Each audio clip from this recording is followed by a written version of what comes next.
pergi ke Kalimantan. Di mana Tuhan? Waktu sekolah Alkitab tuh. Engkau akan kulatih berperang. Waduh. Di mana ini? Waduh. Waktu itu rektor panggil semua.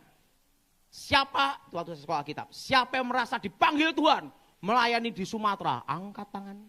Lampung, angkat tangan. Jakarta, angkat tangan. Madura, angkat tangan. Kita berharap dapat sponsor, betul? Langsung rektor ngomong, kalian percaya Tuhan panggil kalian ke sana? Percaya. Ya udah, berangkat sendiri. Lah uangnya gimana? Kan Tuhan yang ngutus. Ya modalnya dengan iman itu. Saya berangkat. Naik waktu itu saya naik mobil, saya itu naik kapal Binaya. Binaya nerobos sampai ke Pontianak sampai Singkawang sampai Sanggoledo masuk lagi sampai Bengkayang, masuk lagi Sinapit Sedane, tempat pedalaman yang rumahnya masih di pohon-pohon, telinganya gini-gini, gitu. Dan apa yang terjadi? Saya masih ingat itu. Di tempat itu ada gereja. Saya yang khotbah, saya yang ngedain kantong kolektor, saya yang pimpin pujian. Dan jemaatnya saya dan pemandunya. Kosong itu gereja. Jadi kolektornya berapa tahu? Kenapa? Ya 2 orang aja. Dan apa yang terjadi? Waktu saya ke situ ada mandau terbang. Di sana itu kalau ada bila mangkok merah berjalan, itu perang, saudara. Dan yang berkuasa di sana itu kepala suku, kepala adat, saudara. Kalau udah gini langsung perang, saudara. Dan di sana waktu itu saya dikasih tahu ada kanibal, orang makan orang, saudara. Penggal kepala, itu zaman itu, saudara. Dan robos hutan, 1 malam itu jalan kaki, saudara. Tiba-tiba ada mandau terbang, teng, terbang itu. Langsung saya doa, dalam nama Yesus, jatuh mandaunya. Datang anak muda, gimana ilmu daya? Wah itu mainan saya sejak SD. Karena waktu saya SD dulu mainan itu keris sama pedang gini-gini, langsung jalan gini. Wah dilaporkan ke kepala sukunya sama kepala adatnya. Malamnya lagi dikirim lagi, guci-guci terbang, teng, teng, teng, teng, teng. Langsung saya doa, dalam nama Yesus, jatuh semua. Begitu jatuh semua, anak muda ini datang lagi. Gimana ilmu daya? Itu mainan saya sejak SMP. Wah marah itu kepala suku kepala adat. Hari Minggu kebaktian, penuh saudara. Bawa mando-mando gini semua saudara. Wah, mando-mando saudara. Di hutan tuh saudara, tengah hutan. Dan di sana enggak ada polisi. Polisi enggak ada, polsek aja enggak ada, polisi enggak ada. Polisi kehutanan aja enggak ada. Pedalaman bener saudara. Mando-mando gini. Dan saya masih ingat zaman itu ikan arwana itu digoreng. Ikan arwana itu digorengin zaman itu saudara. Digoreng.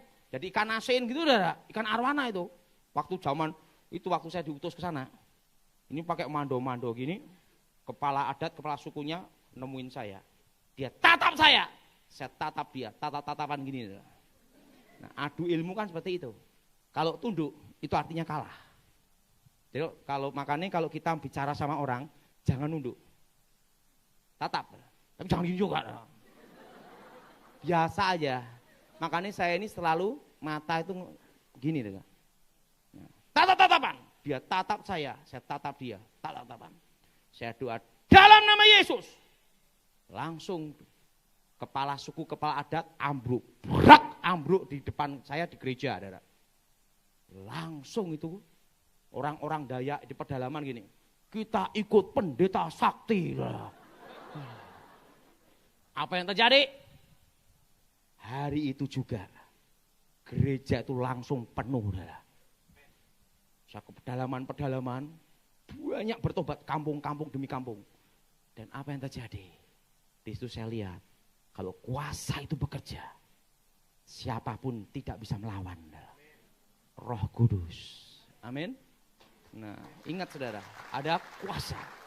Jadi mulai hari ini, pertama, engkau harus mengalami kepenuhan Roh Kudus.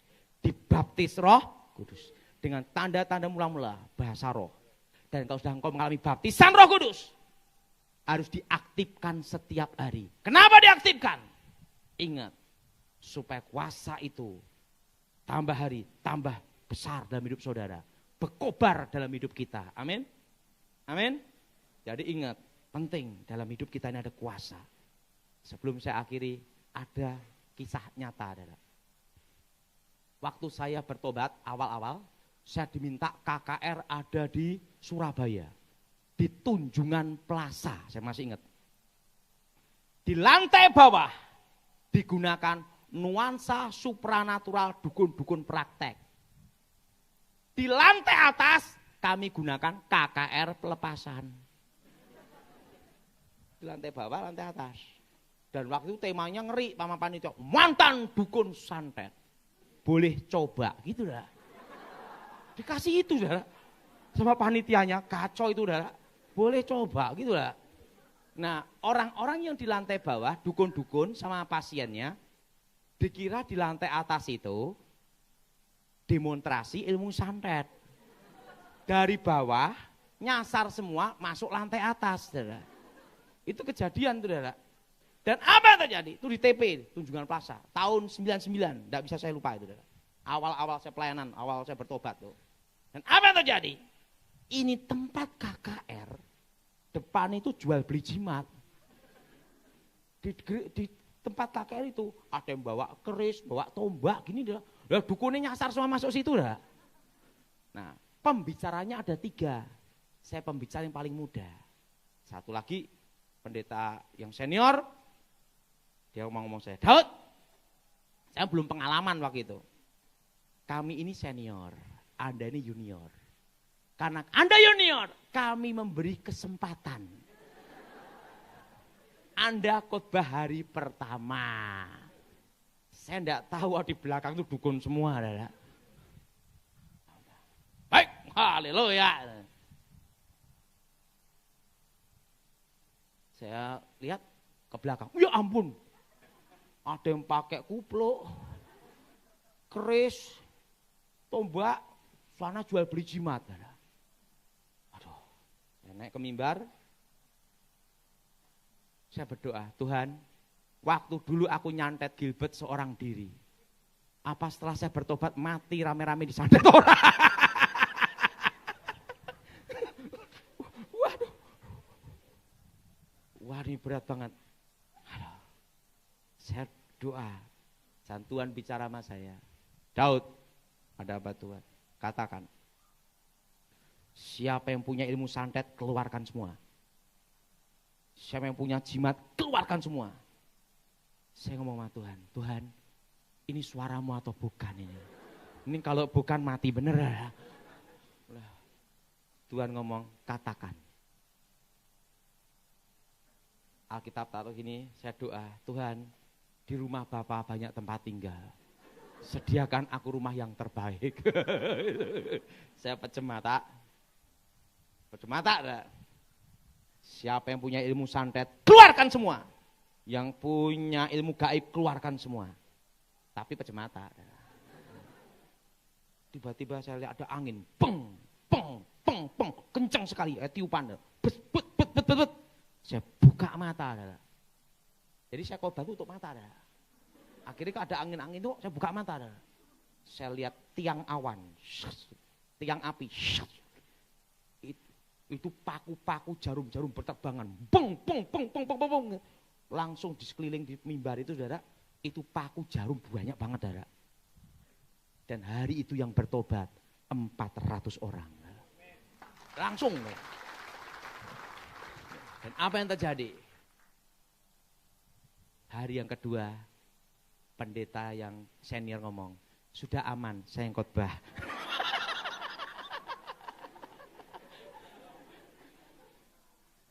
Saya kasih tahu. Jadi ingat, dipenuhi Roh Kudus itu penting. Amin. Sekali lagi boleh Bu? Ya. Saya pernah waktu perang Dayak Madura Sampit. Ini kejadian ini. Perang Dayak Madura. Itu kepala Madura dipenggali, peng, peng, peng. Hatinya dimakan, jantungnya. Itu disampit, itu. Mando terbang. Waktu itu saya sama kawan saya di Banjarmasin waktu itu. Sekarang dia jadi Dirreskrim, Dirreserse khusus Polda Jawa Barat. Namanya Klimen Dwi Karyanto. Itu polisi, kawan saya, waktu itu dia masih pangkatnya mayor. Klimen, kamu dampingi saya ya. Kemana? Ke Sampit. Nggak keliru Pak Daud. Sana baru bunuh-bunuhan. Saya di Banjarmasin. Sana baru bunuh-bunuhan Pak Daud. Udah tenang aja men. Kalau mati ingat ke surga. Iya, tapi saya punya istri anak Pak. Pak Daud kan belum, saya masih bujang waktu itu. Saya belum menikah. Kalau Pak Daud mati tidak ada istri anak, tidak ada beban. Saya ada istri anak Pak Daud. Si Klimen mayor waktu itu. Sekarang dia jadi kolonel, kombes, ada di Polda Jabar. Klimen Dwi Karyanto, di reserse dia. Setelah itu ditinggal ya. Pak Daud mau ke Sampit sendiri ya, saya kesini aja. Bunuh-bunuhan tuh orang sana. Nah, khotbah dulu ke Pangkalan Bun dulu. Nah, dari Sampit, Pangkalan Bun. Nah, Pansus Dayak, yang mau nyerang orang Madura di Pangkalan Bun. Dipimpin nih. Itu kan ada Pangkalima Burung, Pangkalima Angin, Panglima Angsa adalah. Wah. Perang tuh dah sana, bunuh-bunuhan di Sampit. Nah, waktu ada di Pangkalan Bun KKR, doa pelepasan. Nah, waktu KKR adalah ditulis mantan dukun santet gitu dah. Yang ngejar orang Madura ini ikut KKR adalah. Ikut KKR, Mbah Mando-Mando itu di KKR. Habis bunuhin orang-orang Madura adalah. Nah, ketua panitia, dikira ketua panitianya itu saya. Baru ngomong-ngomong gini, di mimbar disantet sama orang Dayak. Yang kepalanya Pansus Dayak itu, saudara. Santet, shut, jatuh, saudara. Jatuh langsung ketua panitia. Wah, ini belum khotbah, udah ketua panitia jadi korban bencana alam. Saudara. Langsung ambruk. Langsung Tuhan bicara sama saya. Daud, katakan, yang punya ilmu santet, yang ngirim ketua panitia, suruh ngirim ke kamu.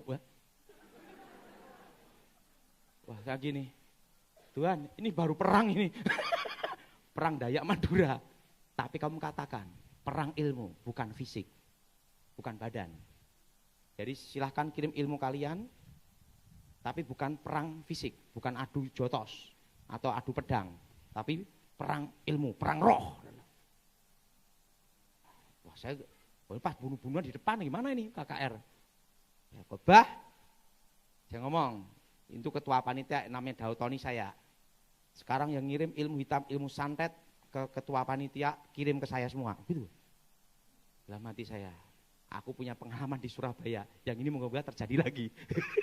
Hari yang kedua, bang, wah itu udah kirim dah, kayak angin dah. 1 jam saya khotbah, dikirimi ilmu hitam semua sama mereka adalah. Yang orang-orang Dayak ini adalah. Setelah 1 jam, gantian saya dia ngirim saya terus. Saya kan 1 jam selesai khotbah saya ngomong. Yang ngirim saya datang ke sini semua. Wah, datang Dora.